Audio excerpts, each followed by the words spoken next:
वक्रतुंड महाकाय सूर्यकोटि समप्रभ निर्विघ्नं कुरु मे देव सर्वकार्येषु सर्वदा निर्विघ्नं कुरु मे देव सर्वकार्येषु सर्वदा।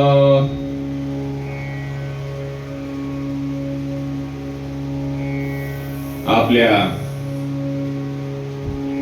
सर्वांच्या घरामध्ये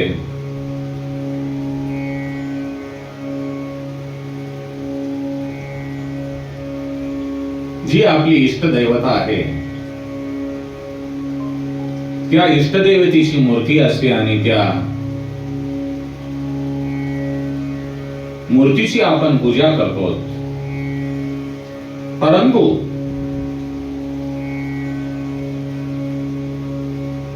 आपल्या मनामध्ये असा प्रश्न उत्पन्न होतो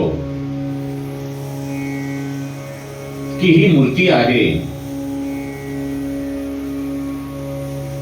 या मूर्तीमध्ये भगवंत विराजमान आहेत का?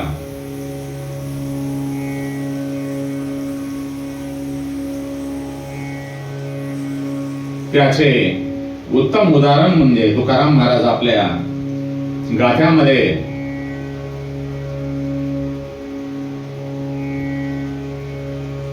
जो अभंग क्रमांक 139 आहे त्यामध्ये म्हणतात, केला मातीचा पशुपती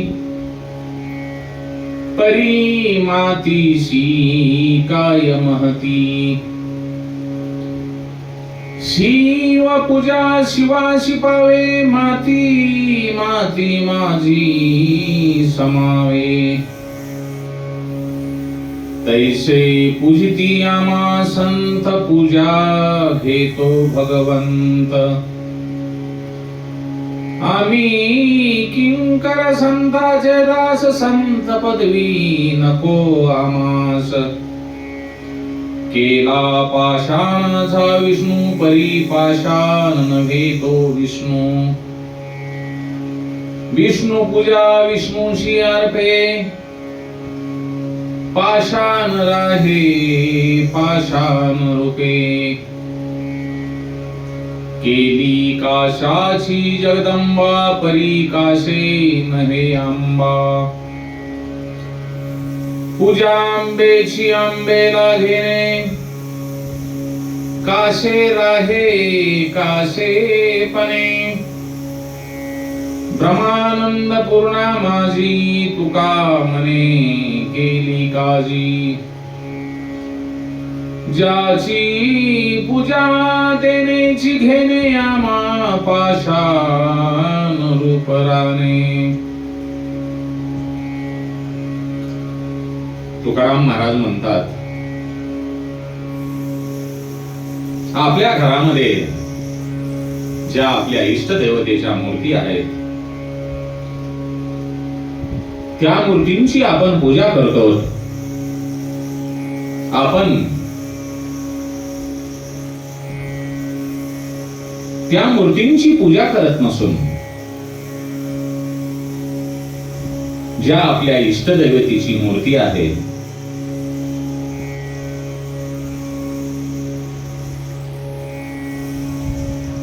आणि आपण जी पूजा करतो ती पूजा त्या मूर्तीची करीत नसून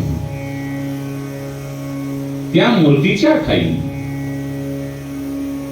मूर्तीच्या रूपाने जो देव भगवंत आपल्या समोर आहे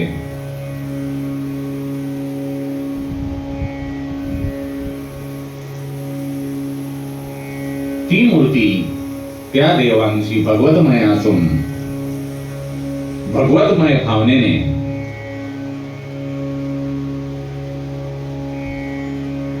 त्या मूर्तीची ते देवाची पूजा करतो तर ती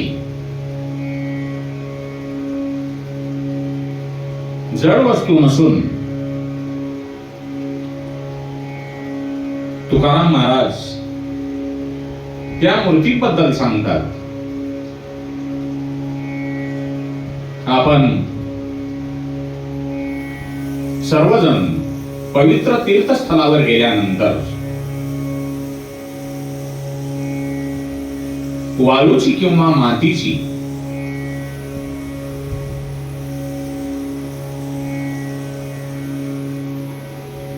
वाळू किंवा मातीचे भगवान शिवशंकर याचे शिवलिंग करून त्या शिवलिंगाची पूजा केली जाते.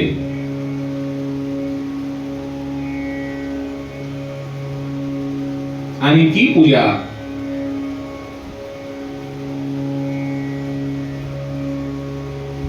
मातीची किंवा वाळूची होत नसून ती देवादिदेव महादेव भगवान शिवशंकर यांच्या लिंगाची पूजा होते. आणि त्या मातीच्या पार्थिव शिवलिंगाचे विसर्जन केले की त्यानंतर शिवतत्व शिवपणाने राहते. आणि जी माती आहे ती मातीमध्येच मिळते. मातीला कोणीही शिव म्हणत नाही.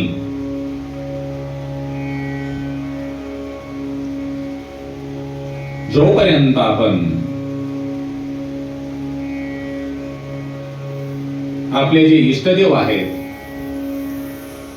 त्यांच्या मूर्तीची पूजा चालू केल्यानंतर त्या मूर्तीमध्ये आपण त्या देवतेला पाहतो. आणि त्या मूर्तीचे जसे पार्थिव लिंगाचे विसर्जन झाल्यानंतर ती माती होऊन जाते. त्याचप्रमाणे तुकाराम महाराज म्हणतात, सज्जन लोक आम्हाला संत मानतात, आमची पूजा करतात, परंतु आमची केलेली पूजा ही स्वतः भगवंत घेतात. आम्ही केवळ संताचे दासच आहोत. संत पदवी सुद्धा आम्हाला नको. आपल्या बऱ्याच मंदिरामध्ये भगवान श्री हरी नारायण यांची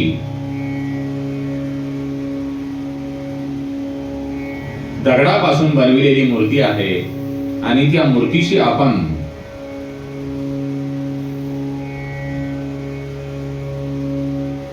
भगवान श्री हरी नारायण त्या मूर्तीमध्ये विराजमान आहेत म्हणून त्यांची पूजा करतो.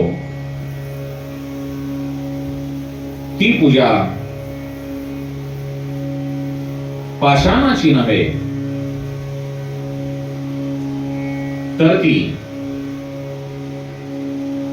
भगवान श्री हरी नारायण यांची पूजा केली जाते.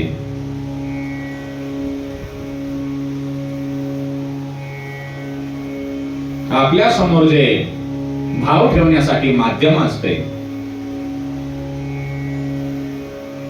नास्तिक लोकांना तो दगड दिसतो, परंतु जी आस्तिक मंडळी आहे ते त्या मूर्तीमध्ये भगवंताला पाहतात. आणि ज्यांच्याकडे भाव नाही ती व्यक्ती ती मूर्ती म्हणजे एक दगडच म्हणून पाहते.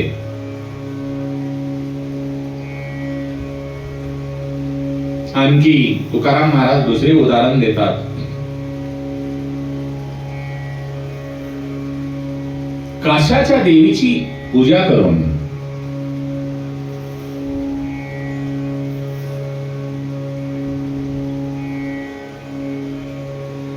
ती देवीलाच पावते. काही लोकांचे असे म्हणणे येते की काशाच्या देवीची जी मूर्ती आहे ती मूर्ती पूजा होते, परंतु ज्या वेळेला आपण मूर्ती पूजा करतो त्यावेळेला आपल्या मनामध्ये जी भावना असते ती भावना आपण देवीची पूजा करत आहोत ही भावना असते. आणि काशाच्या देवीची मूर्ती करून तिची पूजा केल्यानंतर ती पूजा देवीलाच पावते.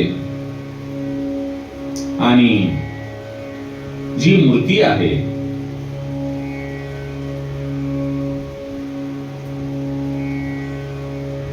जे कासे नावाचा धातू आहे तो धातूप्रमाणेच राहतो.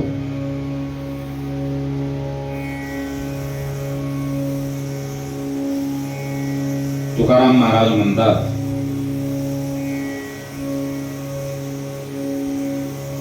पूर्ण ब्रह्माच्या ठिकाणी माझा जो भक्तिभाव आहे तो कांजीप्रमाणे आहे.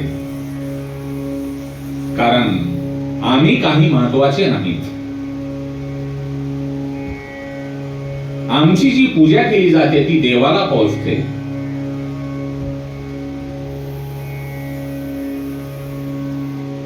कारण आम्ही पाषाणासारखेच राहतो.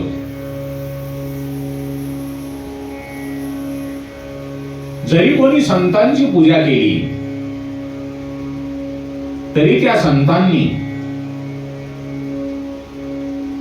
त्या पूजेबद्दल अभिमान धरू नये. कारण ती पूजा जे होते त्या संत रूपातील भगवंताची होते. आपण फक्त आणि फक्त दृश्य माध्यम आहोत. समोर दिसणारे एक दृश्य आहे मूर्तीसारखे. जसे आपण मूर्तीमध्ये भगवंत पाहतो तसे संताची पूजा करत असताना संतांमध्ये भगवंताला पाहिले पाहिजे. हे पूजा करणाऱ्याने आणि संतांनी सुद्धा समजून घेतले पाहिजे. असा उपदेश श्री संत जगद्गुरु तुकाराम महाराज आपल्या गाथ्याच्या माध्यमातून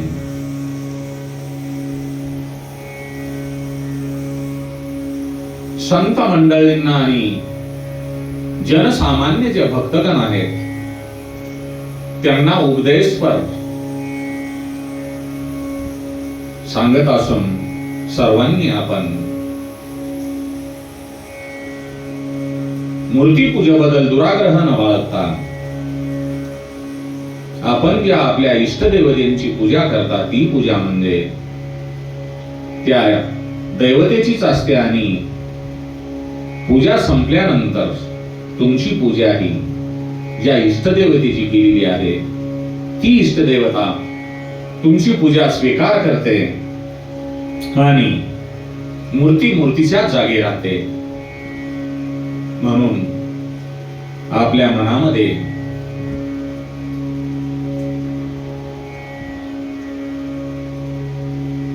बरेच अशी मंडळी काही म्हणतात की मूर्तीमध्ये भगवंत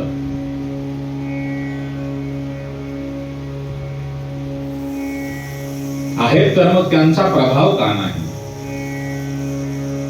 मी या अगोदरच्या कथेमध्ये त्या बाबतीतही प्रवचन दिलेले आहे. आपण ते अवश्य पाहावे. कारण भगवंताप्रती तुमचा भाव असेल तर भगवंत तुम्हाला दिसतील. आणि भगवंताबद्दल जर तुम्हाला भाव नसेल तर भगवंत तुम्हाला दिसणार नाही. ती फक्त तुम्हाला मूर्तीच दिसेल. म्हणून भगवंतावर प्रेम करा म्हणजे मूर्तीमध्ये शोधा तुम्हाला भगवंत दिसेल. राम कृष्ण हरी. श्री राम जय राम जय जय राम. ओम नमो भगवते वासुदेवाय. कृष्णं वंदे जगद्गुरुं. श्री कृष्ण गोविंद हरे मुरारे. हे नाथ नारायण वासुदेवाय. ओम नमो भगवते वासुदेवाय.